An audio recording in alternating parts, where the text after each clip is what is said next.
तुम्हें पता है प्रोक्रेस्टिनेशन के बारे में सबसे फनी चीज क्या है?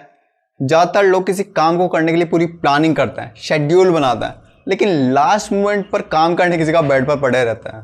अगर तुम अपने पास्ट को देखोगे तो तुम्हें रियलाइज होगा कि हर प्रॉब्लम प्रोक्रेस्टिनेशन से ही शुरू हुई है। अगर तुम अब तक रोज वर्कआउट करते तो तुम्हारी एक किलर एस्थेटिक फिजिक बन जाती है। अगर तुम रोज पढ़ाई करते तो तुम क्लास में टॉप कर सकते थे, या फिर अगर किसी स्किल पर काम करते तो अब तक तुम उससे पैसे कमा रहे होते। यहाँ एक अनपॉपुलर पर्सपेक्टिव है, प्रोक्रेस्टिनेशन को सॉल्व करने का सही तरीका यूट्यूब पे कोई टेक्निक देख के उसे फॉलो करना नहीं है, बल्कि उसके अंडरलाइंग रीजन को समझना है, बजाय इसके कि हर दूसरी टेक्निक को ट्राई करना जबकि वो काम ही नहीं कर रही। तुम्हें बस एक चीज सीखनी है, इमोशनल अंडरस्टैंडिंग। मैं ये नहीं बोल रहा कि टेक्निक्स को फॉलो करना खराब है, पॉइंट यह है कि पहले कॉन्सेप्ट की अंडरस्टैंडिंग लो, उसके बाद ही टेक्निक्स काम करेगी। ओके, मुझे पता है ये थोड़ी नर्ड टाइप की बात लग रही है, लेकिन मेरी बात सुनो।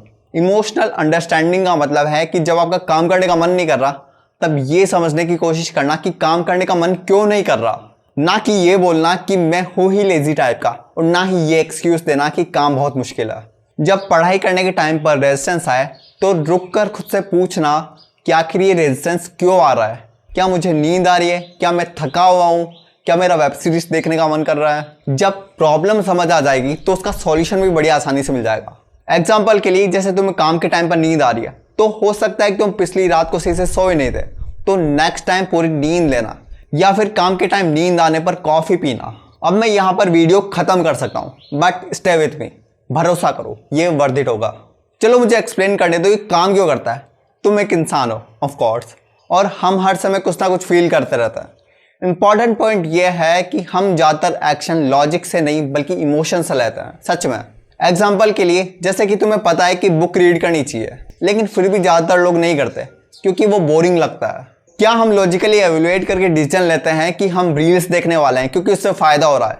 नहीं, बल्कि प्रैक्टिकली तो उससे नुकसान ही हो रहा है, टाइम वेस्ट। लेकिन प्रॉब्लम तब होती है जब तुम इस बात को समझने की जगह खुद को लेबल करने लगते हो, मैं इसी टाइप का हूँ, लेजी, प्रोक्रेस्टिनेट करने वाला, और तब तुम उस बिहेवियर को अपनी आइडेंटिटी का पार्ट बना लेते हो, और वो बिहेवियर टेम्पररी से परमानेंट बन जाता है। ये सारी बातें थ्योरी में ठीक लगती है, लेकिन अब बात करते हैं कि इनको रियल लाइफ में प्रैक्टिस कैसे करें। फर्स्ट, सबसे पहले तुम्हें खुद को ट्रेन करना होगा कि तुम खुद को as a second person observe कर सको, जिसका मतलब है कि जब काम करने का टाइम आए तब खुद के बिहेवियर पर ध्यान देना, एक डिटेक्टिव की तरह। मैं क्या सोच रहा हूँ, मैं क्या एक्शन कर रहा हूँ, मैं क्या फील कर रहा हूँ।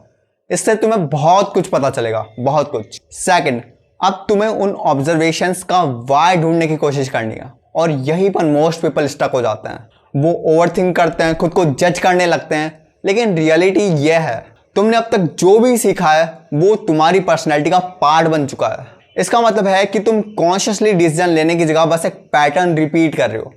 तुम कोई बेवकूफ़ नहीं हो, ये बस एक कॉज एंड इफेक्ट है। फाइनली, अब तुम्हें बस एक नया पैटर्न सीखना है। जब भी खुद को प्रोक्रेस्टिनेट करते पकड़ो तो उसे एक्नॉलेज करो, हाँ मैं प्रोक्रेस्टिनेट कर रहा हूँ। फिर उसका वाई ढूंढ के उसे सॉल्व करो। अगर वाई नहीं मिले तो सिंपली ये प्रोसेस फॉलो करके पैटर्न इंटरप्ट करो। सबसे पहले सब कुछ स्टॉप कर दो, फिर 5 सेकंड तक इनहेल करो, फिर 5 सेकंड तक होल्ड करो, फिर 5 सेकंड तक एक्सहेल करो, जिससे तुम्हारा एमिग्डाला शांत हो जाएगा और प्रीफ्रंटल कॉर्टेक्स एक्टिव हो जाएगा। सिंपल लैंग्वेज में बोलूँ तो तुम्हारे इमोशंस शांत हो जाएंगे और तुम्हारा लॉजिक काम करने लगेगा। और फिर इंस्टेंटली बिना कुछ भी सोचे सिर्फ 5 मिनट के लिए काम करने लग जाओ, सिर्फ 5 minute, and you will find कि तुम 5 मिनट के बाद भी काम कर रहे हो, क्योंकि रिसर्च तो यही शो करती है। लेकिन कई बार कुछ भी काम नहीं करेगा, and it's perfectly fine. Point ये नहीं है कि तुम सुपर ह्यूमन बन जाओ, बल्कि कभी कभी तो मैं भी इमोशंस में बह जाता हूँ। पॉइंट यह है कि तुम खुद को एक नए पर्सपेक्टिव से देखो, खुद को ब्लेम करना बंद करो, खुद से नफरत करना बंद करो।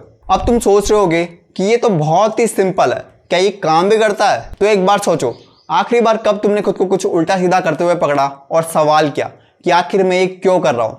रिसेंटली तो नहीं, बल्कि तुमने खुद को जज ही किया होगा, या फिर खुद को फोर्स करने की कोशिश की होगी, लेकिन उससे काम नहीं बना। इस प्रोसेस में अभी भी एक प्रॉब्लम है। तुमने एक्नॉलेज किया, तुमने वाई ढूंढ के उसे सॉल्व करने की कोशिश की, फिर जब तुमने खुद को एक्शन लेने के लिए कहा तो तुम एक्शन ले ही नहीं पा रहे, तुम्हारी बॉडी तुम्हारी बात ही नहीं मान रही। लेकिन इस प्रॉब्लम को सॉल्व करने का एक तरीका है, इमोशनल कंट्रोल बिल्ड करके, और फिर सच में एक पूरा नया यूनिवर्स ओपन हो जाएगा। अगर तुम कुछ काम करना चाहोगे, एक्शन लेना चाहोगे, तो बड़ी आसानी से ले सकोगे, वो भी बिना किसी रेजिस्टेंस के। अगर तुम ऐसा इमोशनल कंट्रोल बिल्ड करना चाहते हो और खुद को टॉप लेवल का बनाना चाहते हो, तो स्क्रीन पर जो वीडियो आ रही है उस पर क्लिक करके देख सकते हो। तो फिर वही मिलता है।